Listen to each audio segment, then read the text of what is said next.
So I got a great question today. The question was, I'm working my ass off, but I'm not seeing results.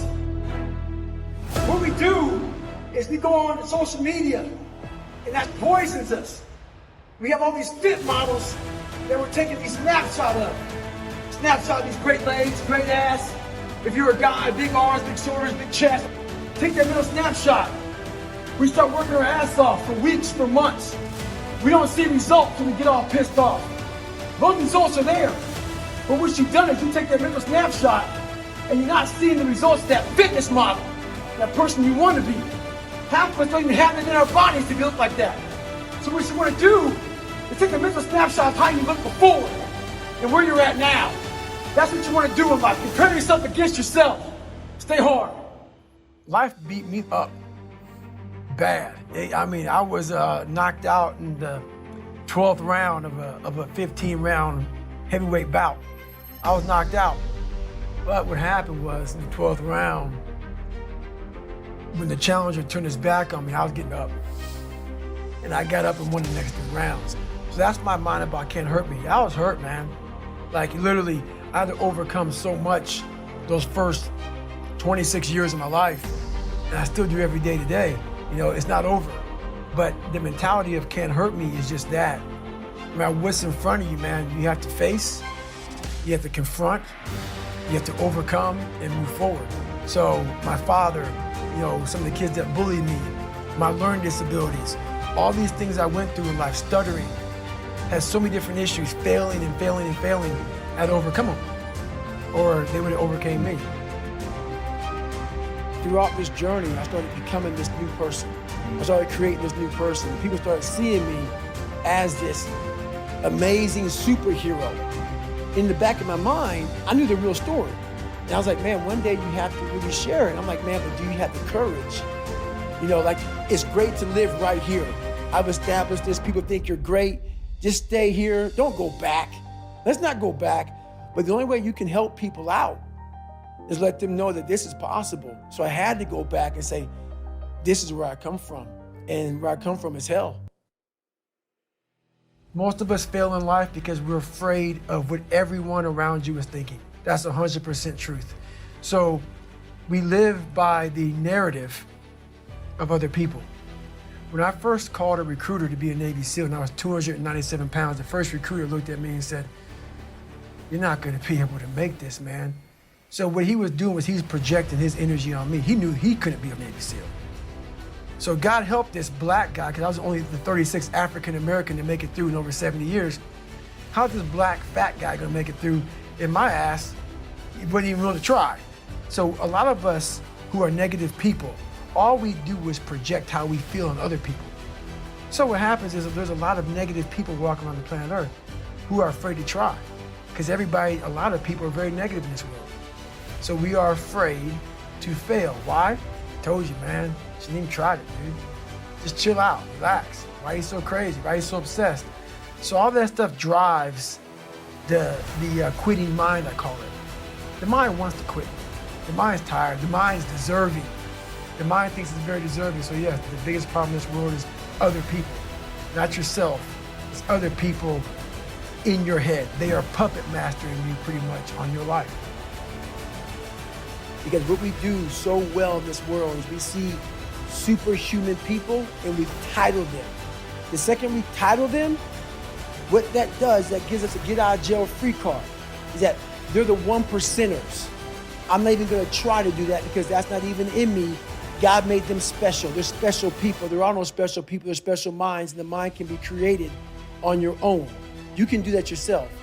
So that's why I write the book like I write it, so people can look at me and say, my God, he came from this? He had to overcome all of this? So I take away all the titles, even crazy, even the fact that he's superhuman. All those titles are now stripped away.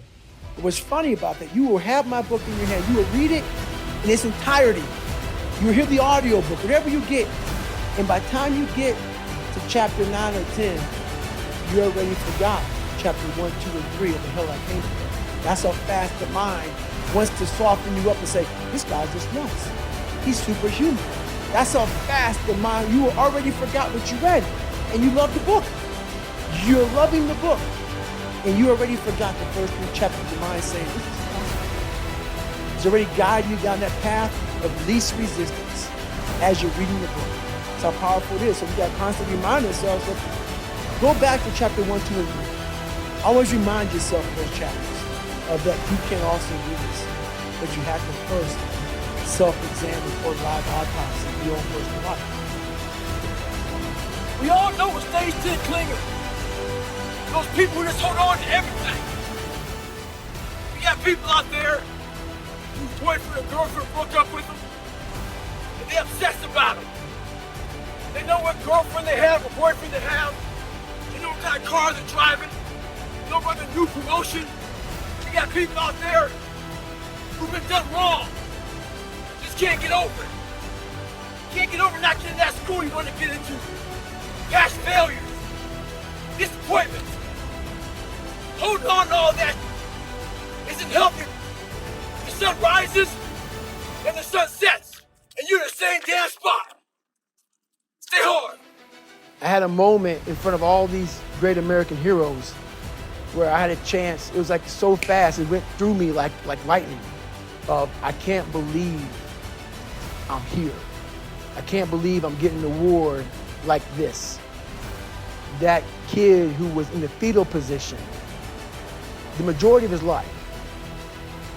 And so much the fact that my body and my hip flexors are tight to this day, that even though I was standing erect, my mind was in the fetal position. And when I looked out amongst all those people, it was a sense of pride that I can't even explain. It's the moments of 3 hell weeks. It's the moments of in that room by myself studying for hours and hours and hours, trying to catch up with all the kids who are above me. It's just those moments, like the real, raw moments of life that was like, boom, hit me, and we're gone. But I was like, I did that. I overcame that. You know, it's like, it's this power behind all that. And that's the feeling I was looking for in my life. I found it. It wasn't money, it wasn't fame, it wasn't awards. It was that feeling I have right now. The feeling of I'm about to break down, but it's not of like, oh my God, I'm upset. It's like I worked myself so hard that I turned a person this jacked up into this motherfucker right here. Not off of reading a book off a theorist, off of going to work on myself and saying, I don't know how to do this, but I know that to get over there to that side, I gotta grind myself into a fine powder. And I did it. I did it off a sure will. And very few people will know how that feels. Very few. I want you to realize that this world, life, is one big head game. And once you learn to play the head game, it's no longer a game anymore at all. You can start living your life.